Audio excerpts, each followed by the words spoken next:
because he kept saying during the campaigns that he's going to continue from where President Buhari stopped.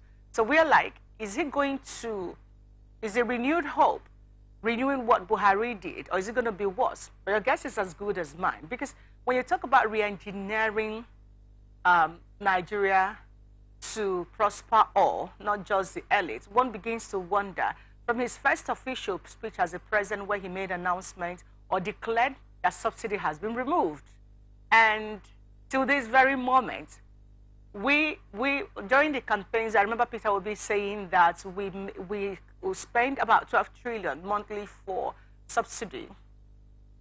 Now, if that is anything to go by, annually, sorry, not monthly, annually on subsidy, like that figure is anything to go by, means that for every month that subsidy is not being paid, we are making 1 trillion as profit. Now, look at that and ask yourself, if, let's calculate, let's do the count, everyone. He kept going to office in May, so from May to June is 1 month, July, August, September, October, November, December. That's approximately 7 months. Let's say 6 months. So what it means is that Nigeria should have saved about 6 trillion in our coffers right now from subsidy removal. Now, we're looking at the promises being made. When he said that Nigeria is being re-engineered, what does this really have that conversation? But let's concentrate on the economy and the re-engineering of it all. Now, you talk about subsidy being removed. No plan was made. Nothing was in place, as a matter of fact, before he came into office and afterwards, because all we've had is CNG plants being inaugurated or launched, if you may, and when is all of this going to take place? So all we've had from the president since that his inauguration on the subsidy issue and the economy that seems to have cascaded. As at last night, a dollar is about 1,265 naira, or 260, yeah, 65 naira, 1,265 naira per dollar. So your guess is as good as mine. So for those who have loved ones in abroad, you know what I mean? They send you $100, you're a big boy, a big girl this Christmas. So, but you know, let's leave that on one side and ask yourself. We have had the Minister of Economy for, I think that's Tunde Idun. We've had him for months now, about 5 months or thereabouts. The big question is, what exactly is going on with our economy? CBN is speaking English every day. We're talking about naira, scarcity of naira right now. You're going to take a 20,000 naira. They are charging you 1,000 naira as the commission from the POS operators. And every day CBN says there is cash. There's no scarcity of cash. So who is regulating the Nigerian economy? Who is doing what right now? From CBN to the Minister of Economy, what exactly is going on? Dear Mr. Kadoso and Edun, we are asking this question because you both came from Mr. President, who re-engineered Lagos, and Lagos has happened to be one of the best states in the country today, according to Mr. President. But like I said, I don't want us to talk about Lagos. Let's not go into all of that. So bottom line, honestly, is this. What exactly has he re-engineered or is being re-engineered? Because this statement is like what he said, is like his campaign promises. It's like the statement he's been making for every time he has a national broadcast. It's the same promises, this being done and this being done. And from education to health, you will ask yourself, what part of the country is being re-engineered? Where can we see any element of re-engineering that we can say, yeah, this is where we're going to? What is it? What has improved? The list said, he said he gave a 50% discount to those who will be going on interstate trips during the Christmas. Oh, well, guess what? The major transport, some of the major transport companies are not even aware. So what is being re-engineered? When people in public office, like a president, for instance, make a statement, do they seem to realize that people are actually listening to and take a very conscious view of all the statements he has made so far? And then ask himself, what part of the statement I made is being re-engineered, and how much of this impact the average Nigerian? A friend told me that in his area, a kilo of turkey is about 30,000, a kilo of chicken rather, is from the cold room, is about 3,500. Some people say 3,000, some say 3,002. We're even being told that by January it's going to be more than that. So what is going on? We have no idea. But people are hungry. There's scarcity of food. There is insecurity. Nothing is changing. Nothing seems to be, we seem to be working. In the first 100 days, no plausible report was given as to what has been done. We're going into the next 100 days, if you may. It's approximately 6 months in office, and substantial to show that, yes, re-engineering is going on. But everyone, your guess is as good as mine, and that's been uncaused charge. I leave all of that questions in your mind. So while we'll monitor and follow up, and then we'll look forward to his 1st of January broadcast, if he's going to give any, and let's see what re-engineering may have taken place that you and I may not be aware of. But we are in Nigeria. We follow the news every day. We observe it. We don't know what's been a re-engineer, but maybe you know. We'll come back to you after the break. Like I said before I came on Anchor's chat, if you need to run, rest assured you can watch us from anywhere you are in the world, so long as you have internet access. If you or you have StarTimes DTH, or you're on StarTimes DTH 194. All you need to do is log on to Facebook or YouTube, Atlantic Television Network, and you can watch us live right now, or watch us live on Atlantic Television Network.tv. That's our website, or download our app from the App Store, ATN Live. Or I'll come back to you. Mr. Wellington is seated in the studio, and we are ready for Atlantic Blowout, but I'll be after the break. We wish you a Merry Christmas. It's Christmas season! Hooray! A time to make merry with loved ones, a time to give thanks, and a time to be a blessing. May your holiday season be filled with joy, laughter, and beautiful moments. From all of us in Morrison Communications Limited, Wish 99.5 FM and Atlantic Television Network, we wish you a Merry Christmas full of amazing experiences. Cheers to a beautiful year end. Welcome back to Atlantic Blowout, everyone. And before we get on to River State and the issue of extortions and the 2023 cases thereof, I would like to welcome Mr. Gogo Wellington. Good morning. Compliments of the season and welcome to Atlantic Blowout. Thank you for being here too. All right, everyone, let's start from the latest on this, and then we'll take a retrospect on what's been going on with extortion in Nigeria in 2023 as much as we can. So, Nigerian police force has refunded over 80 million naira allegedly extorted by the anti-cybercrime unit attached to the state CID of River State Police Command to its owner, Davidson John Atubi. The chairman of the pipeline surveillance facility also returned two plasma televisions worth over 5 million naira and a standing fan carted away from a victim. The money and the items were refunded to human rights activist Comrade Israel Joe and his team on Friday, December 22nd. The police have also redeployed the River State Commissioner of Police, CP Emeka Uwoyi, the Deputy Commissioner of Police, as well as an Assistant Commissioner of Police over the matter. In a statement on Wednesday by SP Grace Ringakoko, Police Public Relations Officer said, Comrade Joe expressed gratitude to the Inspector General of Police, Kayode Gbetukun, and his team for ensuring justice in the matter. He also urged the new Commissioner of Police in River State, CP Tunji Ojo, to continue to monitor the activities of unscrupulous policemen. Now, you recall that Comrade Israel Joe had petitioned IGP Kayode Gbetukun detailing how the police in River State Command invaded the home of one Davidson John Atubi, chairman of the pipeline surveillance facility, arrested him and seized over 100 million, which the victim was supposed to use to pay his workers' salaries and medical treatment abroad. All right, let's start from this conversation. The initial part of the report said that CP Uwoyi and other senior officers were redeployed because of this case, and that's the first time we're hearing that. We knew about that redeployment. Yeah. We had no idea that they were actually redeployed because of this. So the interesting part of this conversation now is the denial. I remember a speech from Grace Ringakoko, the denial and all the drama that played out, how he made Israel Joe was made to look like he was going against the police or the Atubi man. But here we are, the IGP has ordered and this money has been returned. I'd like to have your quick take on this. The Nigerian police force is quickly disintegrating or degrading itself to become like more or less like a rogue agency. Because I don't see the reason why there will be so much indiscipline in the rank and file of the police, and nothing is being done about it until something is brought to the lawyers or civil rights activists that could actually petition the IG and get his attention, because we all know what it takes to get the attention of the Inspector General of Police in a country like ours. What about the others? What about those young boys who are harassed every day, their houses boggled? I can boldly say boggled, because there's probably no arrest warrant. You take these persons to trial, and they are actually innocent. What would you do to remedy the damage that has been done to their personality?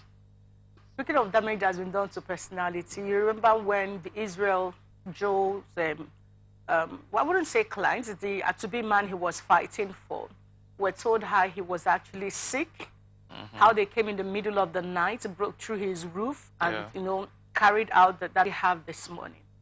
Is the deployment of CP Nwoye and other senior officers enough to mitigate this very embarrassing action? What about the officers that actually perpetrated the act? Exactly. Why don't we have their names? Why haven't they been dismissed from the force? Why aren't they standing trial for their crimes? This is definitely not sufficient.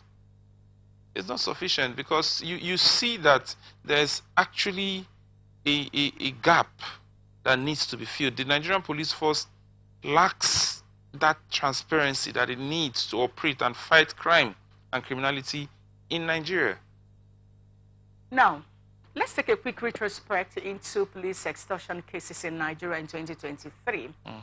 So, you recall that the Zone 16 Command of the Nigerian Police Force had ordered the arrest and investigation of 4 police personnel, including an inspector involved in the alleged abduction, and extortion of 20 million from 2 suspected internet fraudsters, popularly known as Yahoo Boys in Bayelsa State. This is earlier part of the year, sometime April, March, thereabout, or February, but earlier part of the year.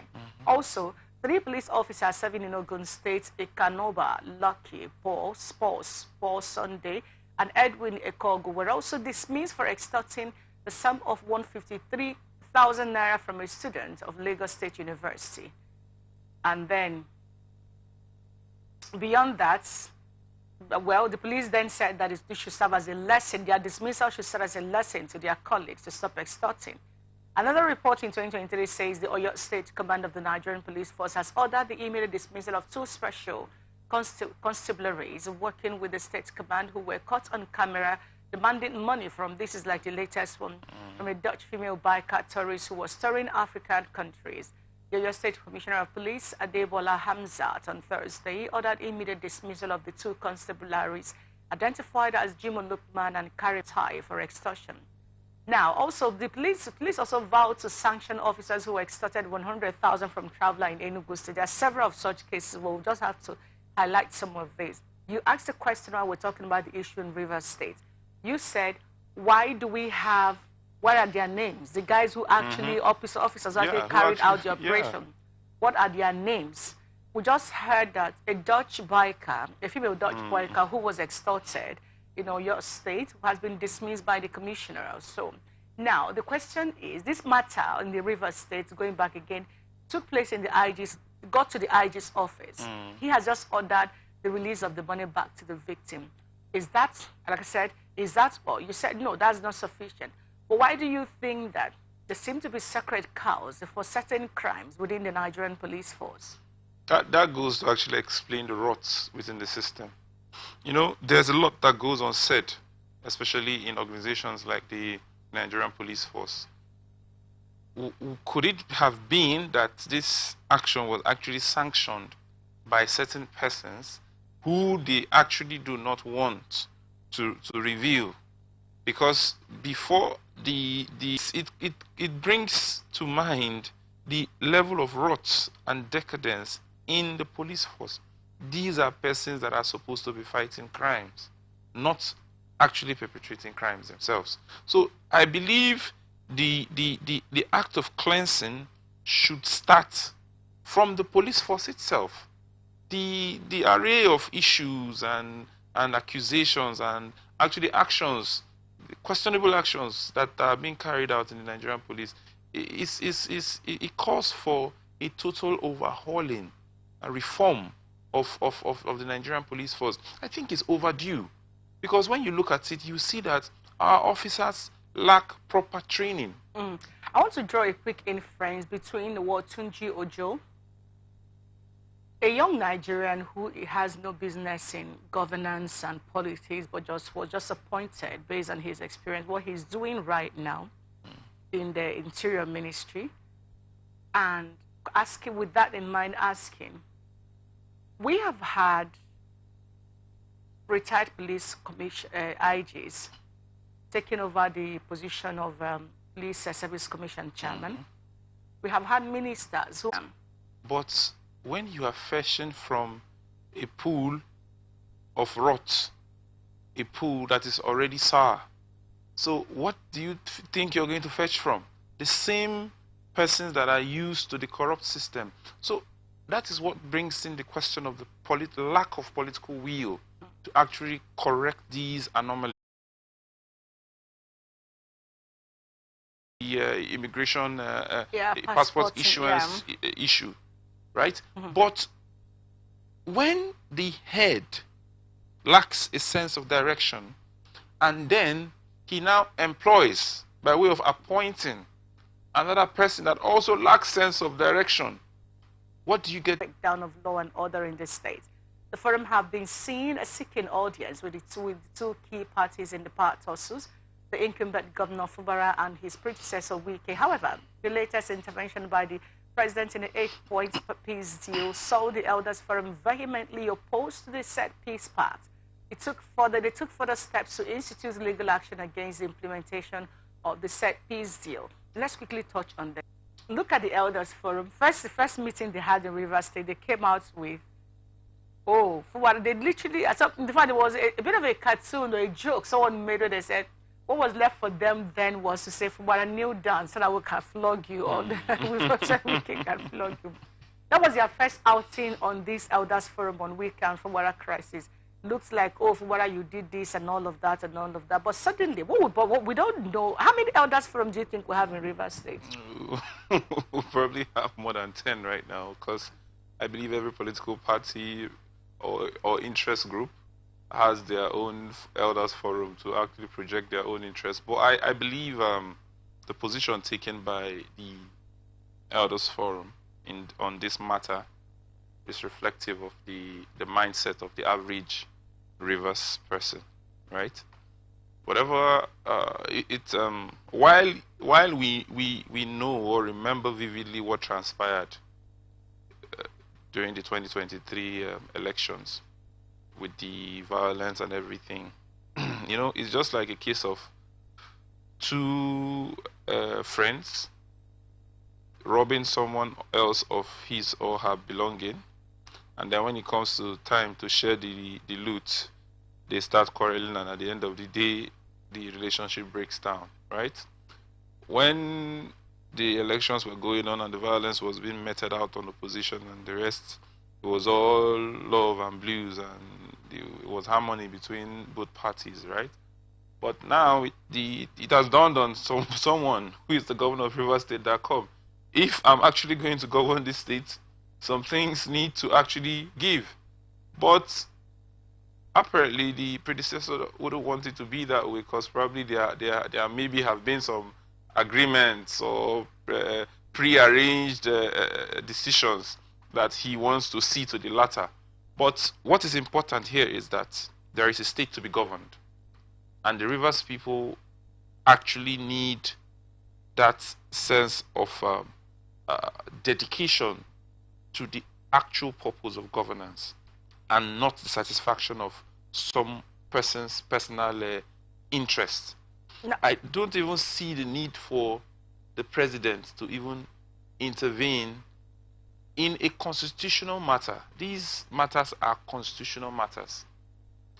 A situation where you're telling people that have resigned to be renominated.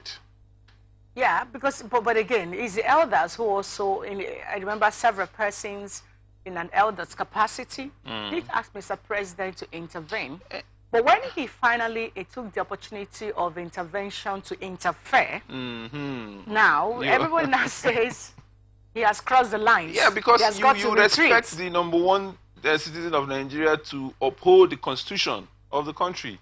and not choose to do to give what would I call it, decrees. We're not in military regimes where you give decrees. It's not done. When you, I believe the reason why they were calling, oh, Mr. President, is probably because they felt, oh, this person will look at it and say, okay, what does the law say about this?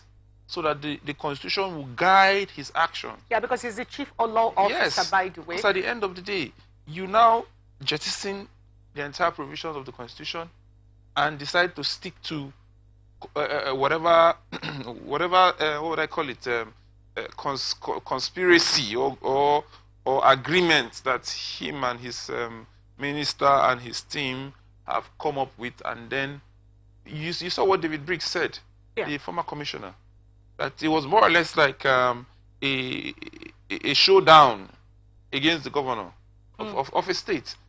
Now, with the youths rejecting this in total, saying no, we no go agree, and no one should dare to force the governor to do otherwise. With the governor himself and the Elders Forum going to court several bodies, I know that your party chieftains, Dr. Obidimo Obidima, and your legal rep, Chief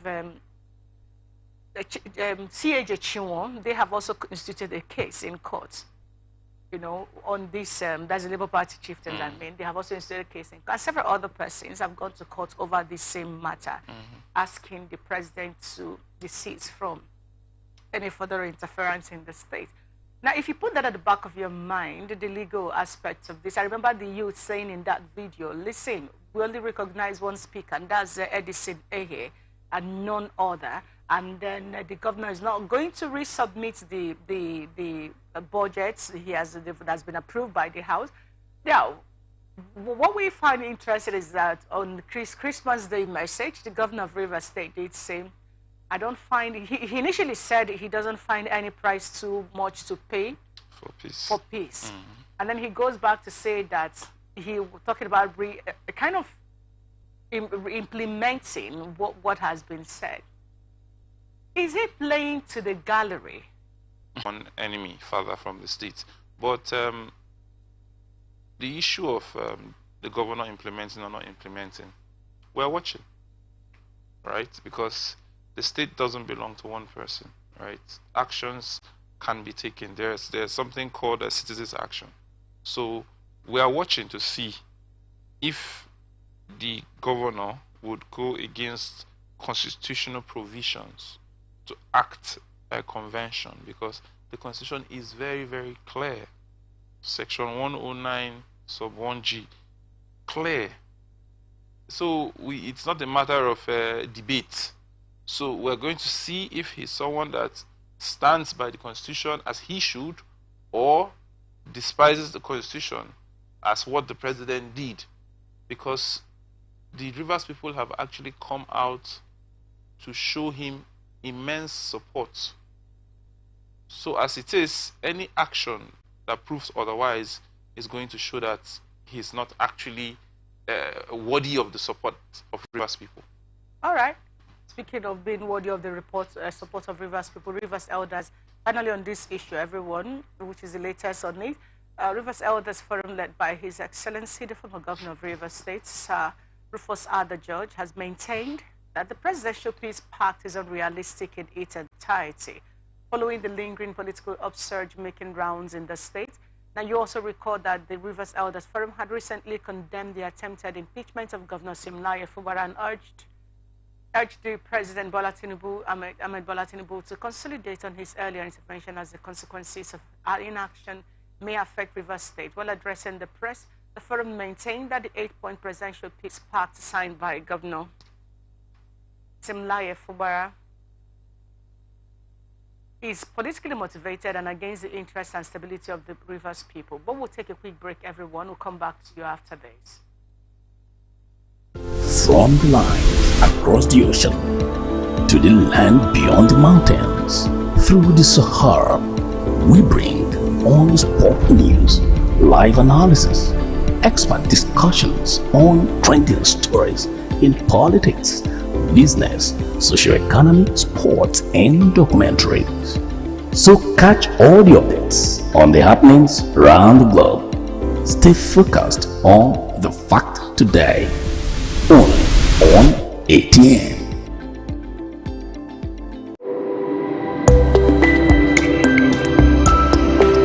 We wish you a Merry Christmas. It's Christmas season! Hooray!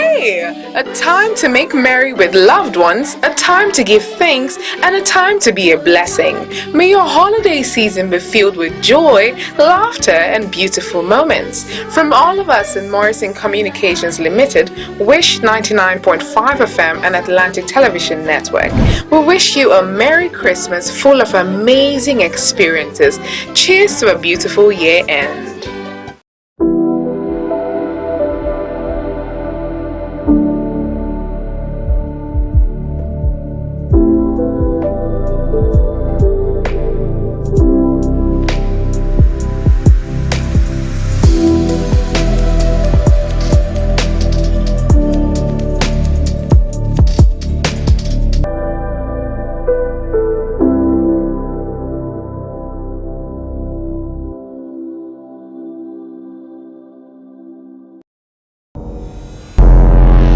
Every day, our lives are changed by history.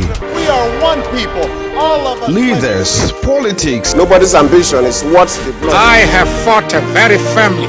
natural occurrence, war, and the world economy. I belong to everybody and I belong to nobody. ATN covers it all on ATN Politics today.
everyone. So we're talking about Elders Forum, the last part of the conversation in Rivers, so where the Elders Forum led by His Excellency, former Governor of Rivers State, Rufus R. the Judge, maintained that the presidential peace pact is unrealistic in its entirety, following the lingering political upsurge making rounds in the state. Now you recall that Rivers Elders Forum had recently condemned the attempted impeachment of Governor Simlai Fubara and urged President Bola Ahmed Tinubu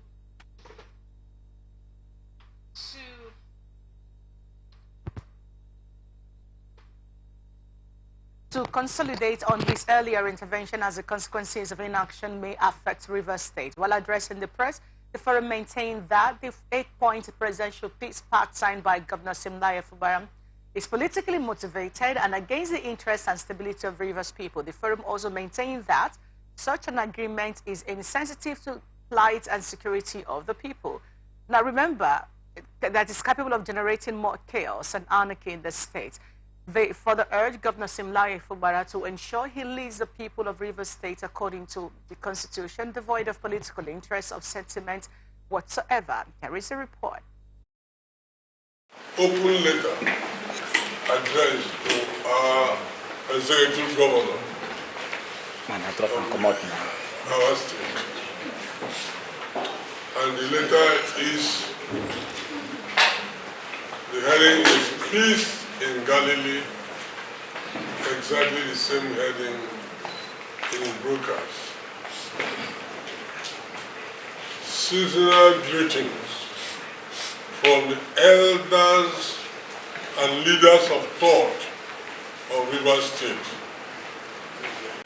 And we hope that this letter meets you well and healthy. The message of the angels at Christmas is peace to all men. And this is indeed our message to you, the government and good people of Rivers State. Based on our faith and belief as Christian, proclamation has elicited mixed reactions from many people and from our people across the country. Peace can only be practiced in a germane, truthful, and just society, in which the peace was brokered, should know sensitivity to the.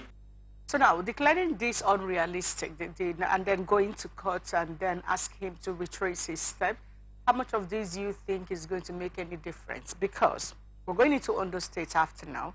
No, it didn't matter what was going on or how bad Akeredodo's situation was. The president didn't budge. He maintained the fact that Akeredodo remained governor until his final demise. So do you think that any of this is going to make the president change his position? The problem I have with this is, it's not for the president to decide. Okay. Our constitution says we, the people. The power rests with the people. We're in a democracy. You understand? All these things are already provided for in our constitution. It's not at the instance of the president. The president did not elect a governor for us. The president cannot decide what happens in Rivers State or does not happen in Rivers State. So, but now that the governor seems to be kowtowing whatever directives in the 8-point he has said everything that he wants to say, but what we are waiting for is for him to actually take action. All right. That is unconstitutional. Or an action that goes against the constitution. That is when you have questions to answer, because that seat of governor of Rivers State is supposed to be reflective of the will and aspiration of the Rivers people, not of President Tinubu. All right. We'll just leave it at that and hope that whom it may concern will end up doing the needful. But now, let's get into Ondo State. The Ondo government says Rotimi Akeredolu, the late governor of the state, died of complications from protracted prostate cancer. We learned of leukemia all along, but now, on September 7, Akeredolu returned to Nigeria after a 3-month medical leave in Germany and was operating from his home in Ibadan before his death. the Ondo State governor, being away from the state has been away from the state since June for medical treatment. Akeredolu died on Wednesday morning at the age of 67. He was a senior advocate of Nigeria and also a one-time NBA president. The images of the man that we are looking at, particularly the one he's in an aircraft, this is when he came in September. And I remember sitting on this seat, Gogo, and I said, that man doesn't look conscious or good and strong enough to get it back into governance. And I said, I hope that his loved ones, I sat down here on Anchor's chat, I said, I hope that his loved ones would respect him and keep him away from all the drama that comes with governance. But guess what? They brought him back, pushed him into that. He ended up sacking some persons, creating more chaos, and being pulled apart from all angles. And then ensued the crisis that degenerated from those actions after his return. I'd like to have your quick take on all of this. You know, it's a very sad one. It reminds me of what happened during the Jonathan Yaradua saga. You know, where if the doctrine of necessity had not been enforced, we probably could have had a situation of constitutional crisis. Because somebody is ill and cannot discharge his function or duty on the ego of certain individuals who we quote and unquote refer to as strong men, and try to build our entire system and government around them, when in fact we should be strengthening our institutions so that the system can outlive the strong man. Where we have a strong system, anybody that would not conform to that system will be ejected from that system automatically. But right now, you see a situation where the president had to intervene, which is a total aberration. It is wrong for the president to keep intervening in issues that do not actually revolve around or concern his office. That is total interference.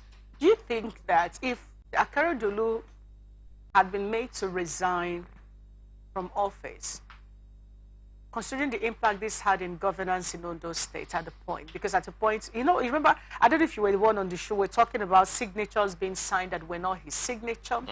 And then a senior advocate of Nigeria came out to say there are about 3 or 5 commissioners who he saw their documents, and you knew that this was not Akeredolu, and then his people in government would attack whoever speaks up. Remember the last time on the issue of the same signature, I think, one of his media aide came out to send the deputy governor. You remember going to the governors of Southwest, saying they went to visit him and released one picture. And after that, so looking at the impact his health, Akeredolu's health, had on governance in Ondo State, and finally led to his death, do you think that everyone, from the president to the governors to his aides, to his family, that they were complicit in the outcome of this man's last time on earth? Of course, I believe so, because the time he would have used to concentrate and focus on healing, on taking his medications and all that, he was still being bothered with state duties of his office. First of all, there is something called acting capacity, right? The deputy governor could have been put in acting capacity if, per se, it is expected that he can recoup or recuperate in a few months, right? So there's even no immediate scare to say, okay, you must resign. There were times we had Buhari out of the country for months, about 2 months or so. More.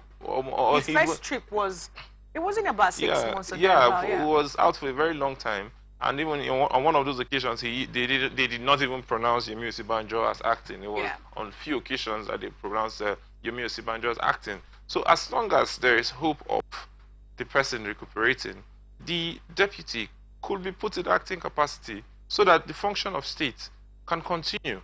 But in this case, because of the desperation to hold on, to cling to power, then you see things like this repeating itself over and over again. So there's a lot needs to be done about building strong institutions so that we can actually develop our democracy to a point where we know that our systems are strong enough to sustain it. Now, let's look at another issue here. Congratulations, Saeed Atiwa, he's been declared governor. Yeah. And then he also declared a 3 days mourning yeah. for... Which is commendable. Now, speaking of lessons to be learned from all of this, if again those in charge from the president had allowed what is constitutional due to take place, being knowing full well, I do not think that Mr. President and everyone concerned just realized just yesterday that this man was sick, or that he actually had cancer, or that it was at a terminal stage. And we all know what that means. Now, having known all of this and insisting that Akeredolu will remain the governor, creating chaos in Ondo State, and now that nature had finally taken its course, deciding to say, okay, this is what it is. The same man has ended up being the governor of Ondo State. I'd like to have your take, because some of the things he said, one of the two things he said, apart from declaring 3-day mourning for Akeredolu and flying the flag at half-mast, he also said that he is going to continue on the project of his principal. I'd like to quickly have your take on that. Oh, two of Akeredolu's aide resigned. I want they are loyal to death. I want to believe that Akeredolu and his deputy would not have too much of a squabble. The problem would have been with the aides and the appointees and the others, maybe his immediate family, Akeredolu's immediate family and all. Because I know for Akeredolu to have picked him as his deputy, they should have been able to, they should have had a good relationship as friends per se. So if he's saying he would continue, that was there. It was a joint ticket, so you could say Akeredolu's projects are his projects. He was deputy governor all through, so that is something that he is a part of. So it is expected that he would actually continue with those projects. So for those that resigned, they know the role they must have played. They know the role they must have played in course of these squabbles and power tussles. So they know the role they must have played. So they know that maybe this Aidatewa would not accommodate them. So it's better they just take a bow and leave. So you don't believe it has anything to do with loyalty? Not loyalty to death, but saving their heads from maybe possible persecution and prosecution. Okay. Before the time, some of them wouldn't want to be embarrassed out of office. They rather say they'll take a bow and leave instead of being sacked. Okay. Good luck to Ondo people. We hope that peace returns, and we hope that proper governance begins to take place. Now, let's have a quick. Yesterday, some governors were in Lagos State to visit the president. But now, before we bring you the latest on that subject matter, the governors of, you will recall, earlier part of this year, Oyo State and then Rivers State Governor Yesuwike and Seyi Makinde paid a visit to President-elect Bola Tinubu at the Defense House in Abuja. Now, Wike and Makinde are members of the opposition party, as the PDP. They met, this is the history of what had played out this year, met with the president-elect alongside other governors of the All Progressive Congress. While one of the parties was speaking on behalf of the PDP governors, who extolled the leadership quality of President, then President-elect Tinubu congratulated him for his success at the Supreme Court. Okay, this is part of the Governors Forum bit. Okay, after the, basically, let me give you a quick rundown of this. We started off the year with Wike not knowing whether he's in PDP or APC, and then finally throwing in to support the then now President Bola Tinubu. Yeah. Make sure he won the election in Rivers State, at least by his standard. And now, by his standard, I didn't say by INEC standard, but by his standard, because he said he won. He didn't tell us if it was by rule or by crook. Then from there, you had the visit of this visit. No, before they were traveling to meet him, we're hearing there were meetings with him in different countries where the president was at the time. And then afterwards, we also had this pledge by the Governors Forum after the President's Supreme Court winning. They talked about how that's Bauchi State Governor is the chairman of the PDP Governors Forum, Bala Mohammed. How he kept talking about, oh, thanking the president for not interfering in their cases, using his biro or his power to intervene to ensure that they didn't lose their seats as opposition governors, and then they pledged their full support for the president. Again, why Mr. President took a trip maybe for the holiday or end of year to his home in Lagos State, we learned that Nigerian Governors Forum took a trip to go visit, pay homage to the president. The question again is, where do you have this kind of charade play out in the world? Are we looking at governance under the Tinubu-led administration being done by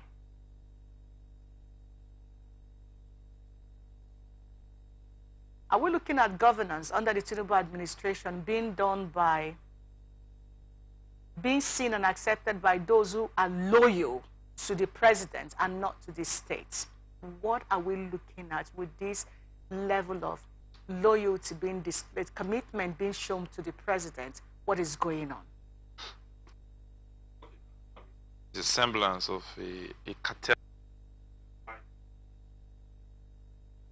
federal government run by show of absolute loyalty, and where you are not loyal, you might be crushed or you can be crushed.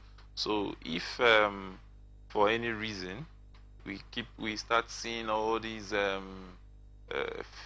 show of fealty and loyalty and support playing out, goes to reinforce the entire years. So if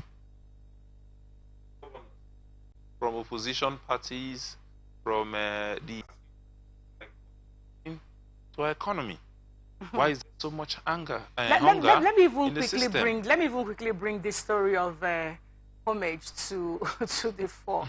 So President Tinubu, yesterday in a meeting with the 7 governors, says the federal and sub-national governments of Nigeria have the mutual responsibility of ensuring the country's peace and stability. Speaking during the meeting with the Nigerian Governors Forum at his residence in Lagos State, the president reiterated his condemnation of the latest killings in Plateau State.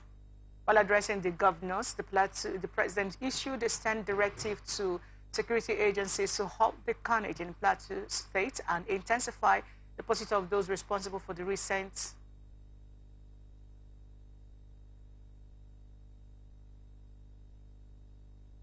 tragic events in Bokos and back in Loladi local government areas. While condoling with the victims, President Tinubu emphasized the sanctity of human life and called for a paradigm shift among those with contrary beliefs, cautioning them about the inevitable consequences of their actions. President Tinubu acknowledged the presence of Governor Simla Ifubara of Rivers State at the meeting, commending him for his effort to peacefully resolve the political challenges in the state. Chairman of the Nigerian Governors Forum, Kwara State Governor Abdurrahman Abdul Razak, expressed solidarity with the government and the people of Plateau State. Governor referring that government support for the bold decision and reforms initiated by President Tinubu's administration. While some members of the Nigerian Governors Forum, including Babajide Sanwo-Olu, Dapo Abiodun Ogun State, Abiodun Oyebanji of Ekiti, and Simla Ifubara were amongst those who were. They'll bring you the track up. I will come back to the story. My condolence goes to the Plateau State. We have to stop the carnage. We have to take care of our people. Make life more sacred and educate our people for a change of mindset in the circumstances that we have. Nigeria belongs to all of us, and we have to take care of it. I'm glad the faces I'm seeing here today, and Your Excellency, the Governor of Rivers, I read your statement. I say thank you very much for that. statesmanship brokers and reliance on peace. It's only with peace that we can govern, and governance has started, in earnest. To some of you, I don't wear but World Cup for Nigeria unity.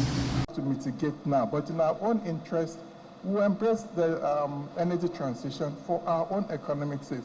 We export our oil. We should have moved to gas 30, 40 years ago, because over 70% of our hydrocarbons in the ground is gas, not oil. And we have consistently exported gas without putting the infrastructure in place to use gas domestically. In Europe, the cooking gas, the cookers in the kitchen, in the water heaters, all is connected to the gas infrastructure. So, in the meantime, the federal government is expanding the gas infrastructure through the AKK pipeline, section 2 of the Western pipeline. So, we will embrace, for us in the States, we'll work with you, Mr. President. We'll also seek the opportunities that are available from the federal government in terms of agriculture, infrastructure. Your Vice President, sir, is hands-on on agriculture. Since he's been in, we've seen the seriousness in which agriculture is taken. So I'm honestly trying to understand. Hope Uzodinma left Imo State. Abdul Razak left Kwara State. They left different states at a time when, first of all, the president didn't come from Mars. He didn't travel back to Nigeria from space. One of these space maybe joined Elon Musk trips. So I don't know what is this homage. A year is ending. Your people are complaining. People are grinding to a halt. Businesses are shutting down. You're not even able to manage the palliatives released to your state properly. You don't even, like, a proper accountability has not even been given. And you leave your state, traveling to Lagos to pay homage to the president. Like he just came back from Mecca. He's been on a pilgrimage. They went to get some of the holy grails he got from the trip in the Holy Land. I'm trying to figure out what this is meant to achieve. And here's the reason why I'm asking this question, Gogo. If this is about, if governance is about the people, if it's about what works for the people, I want to understand why these governors, what does this intend to achieve? You just leave, you're going to the president who has been in Nigeria, whom you literally see every day on the news. Like, what is this meant to achieve? He's not even a Christian that will say, okay, maybe he went for Christmas. For commemoration of the Christmas. See, but anything that the thing that this government has been able to actually make very pronounced to us is the gap between the government and the governed. The fact that there is no closeness or similarity in lifestyle and policies between the government and the governed. Now, there is this, if you observe, there's this seeming obsession with the principal officers of this government and birthday celebrations. When Akpabio did his birthday, the Senate president of a country that is drowning, our debt has risen to 87 trillion. We have our inflation hitting the roof. The dollar to naira exchange rates, crazy. Our indices are not looking good. The figures are not looking good. The average life expectancy of the average Nigerian is reducing by the day because of what is obtainable currently in our economy. So now, this support that they keep declaring for the president, you are seeing that these things, like, there's no alignment between what we are seeing and what they are doing. So the gap is so obvious because They are protecting their political empire. Yet he told us that they are re-engineering the Nigerian state to not just for the elite, but for the elite minority, when the but for all the makes people. Pronouncements, right? There are supposed to be policies which will actually simplify those pronouncements to the understanding of the people, and then they go forward to implementation. Yeah. Right? Now they just keep talking. Talk. At the end of the day, nothing is in place. The only thing that he came to say that has, at the end of the day, has drowned Nigerians into so much suffering is the fact that he came on day one to pronounce that subsidy is gone, and at the end of the day, they're still making backdoor subsidy payments. And we were expecting to start seeing the capital project that they should be executing by now with those subsidy payments that were not done. But we're not seeing them still. So right now, we keep asking, what is the policy focus of this government? We have no idea. But, wait, maybe it's renewed hope. It's focused on renewed hope. What was that is being renewed, we have no idea. But let's quickly talk about issues around insecurity. So yesterday, news from the Nigerian Baptist Convention decries a killing of its members in the Plateau State by gunmen, as they lost 9 members of the church killed in the community when the gunmen attacked several Plateau communities on Christmas Eve. A member of the church, Ishaya Moses, who survived the attack, confirmed the killing of the church members when the President's Plateau Baptist Conference, Reverend K.K. Saleh, visited the community on Wednesday and said, he said 9 Baptist church members were killed during the attack in the community in Bokos, LGA. The victims worship at Nasara Baptist Church then. After the killings, he said the terrorists put on the church generator in the night to celebrate their evil deed, Ishaya told the Baptist president.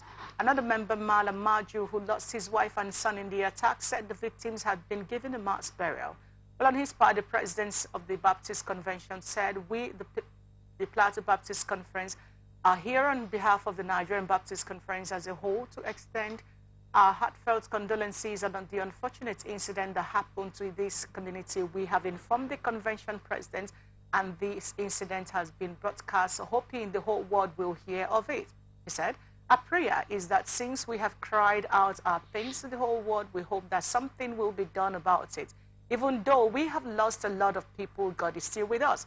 While suing for peace, he said, if we want to revenge ourselves, we can only judge those that have wronged us, but we cannot recover what we have lost, especially the dead. But God has the power to bless the family, so we should give God the chance to give out his reward. I'm pleading with us all this can bring in confusion, sadness, and blame amongst us, which can cause division. This is a time for us to calm down. I'm pleading with us to calm down. As for the youth, this isn't the right time for us to be intoxicated with drugs, because it will not protect us. This is a time for us to listen to both our parents and all of that. Just before we get into the history of a church attack in Nigeria this year, isn't it disturbing to you that such incident took place at Christmas Eve, and in less than 1 week, you have the governors who should be sitting around with their colleague, trying to figure out what can be done with this in Plateau State, who should be going to Plateau State, to pay homage, if there is anything like that, or to commiserate with people of Plateau State or their colleague, Mutfuang. They chose to go to celebrate, well, pledge their...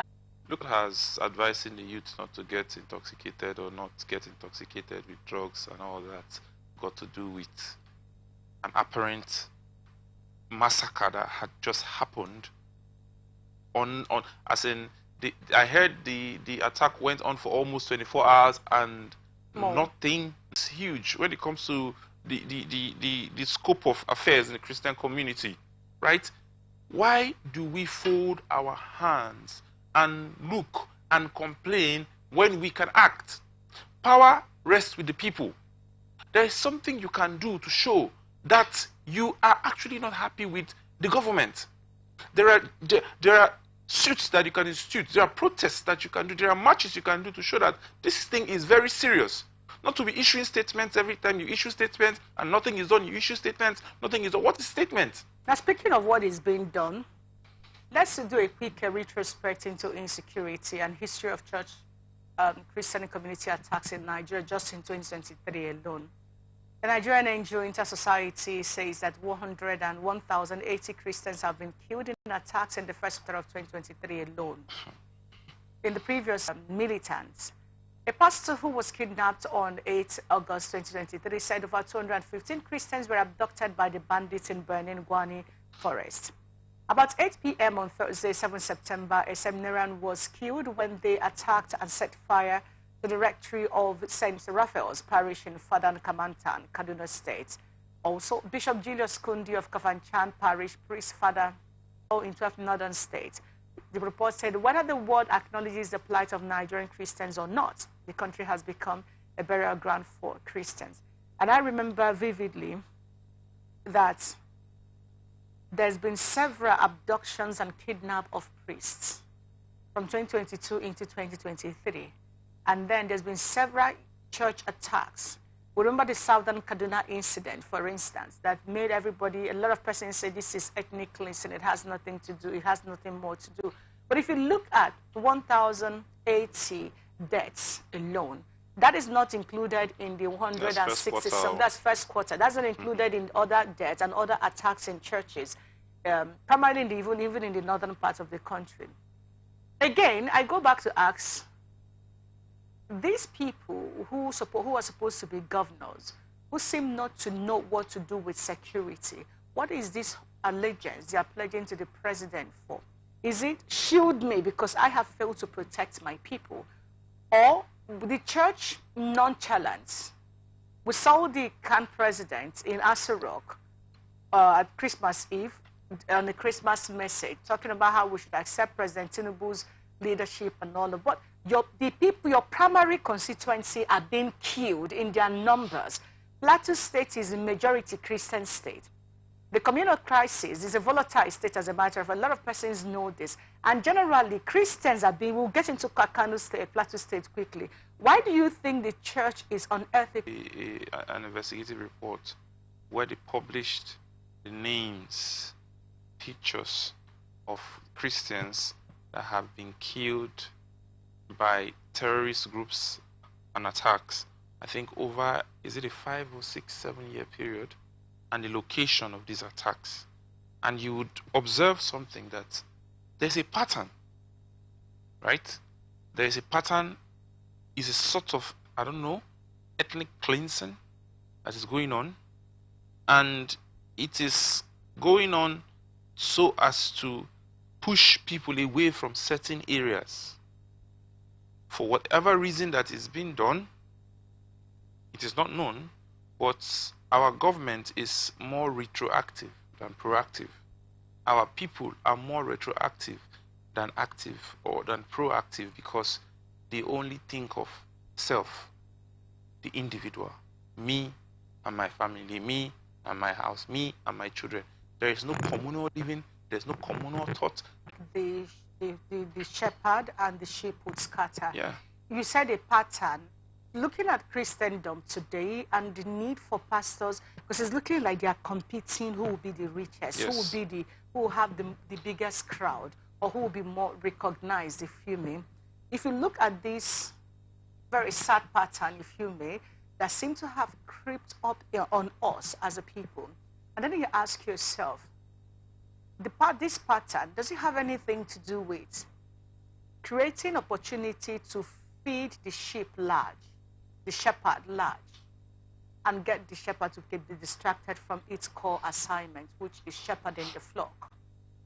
The foundation of Christianity itself was about communal living. Yeah. The church in Damascus, the church in Thessalonica, the church in Ephesus. Those were references to the bonding of a people who have come together because they believe in a common entity. So therefore they choose to protect each other, feed each other, and share knowledge with each other. But what you have come to see is competition.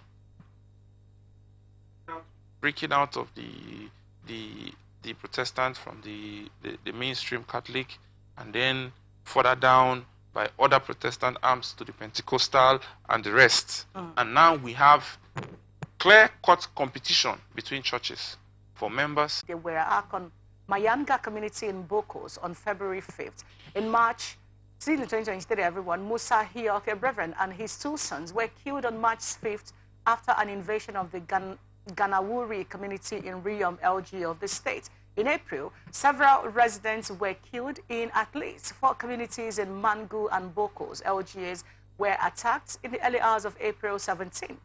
In May 2023, over 30 persons were reportedly killed in an attack by gunmen in Buoi, Mangu on May 16. Koele Saleh, president of the Baptist Conference in Plateau, said 50 members of the church, including a pastor, were killed in the attacks in Mangu and Bakin Ladi.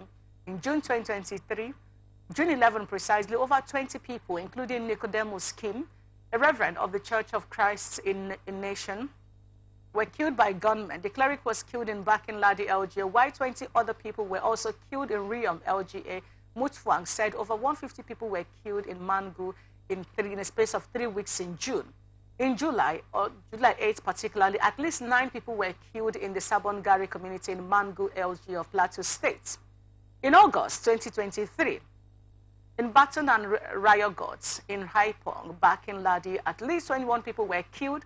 4 days later, suspected gunmen killed a newly-wedded couple who were teachers at Beko Comprehensive High School in Kui in Riyom, LGM. In September, at least 10 corpses were said to have been recovered after the Kuben community in Gindiri district of Mangu, LGA. On September 23, Adamu Gado, a leader of Fulani herders, was killed in the Panyam community in Mangu, LGA. In October, 9 persons were killed on October 1st after gunmen attacked Adu village in Kwao district of Basa. In November, 6 men and 1 lady were killed on November 30 by gunmen during an attack in Puka and Pinpa communities in Mangun.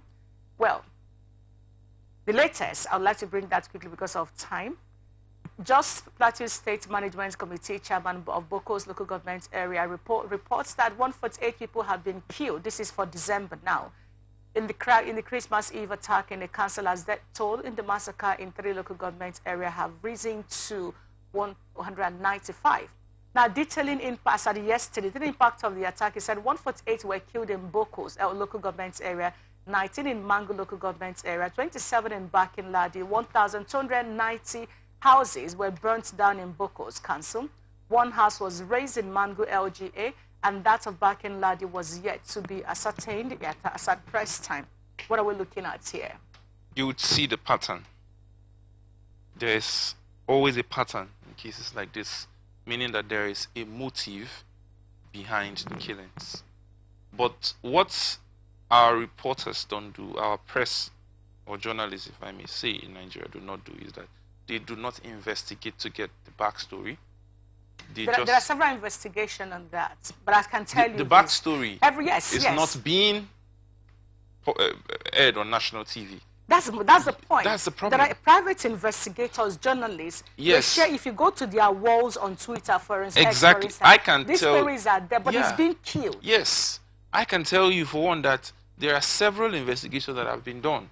And some of them are on the run. Yes, that points to these patterns, but they are being suppressed. The press, not necessarily. The press is not even being gagged. Our press like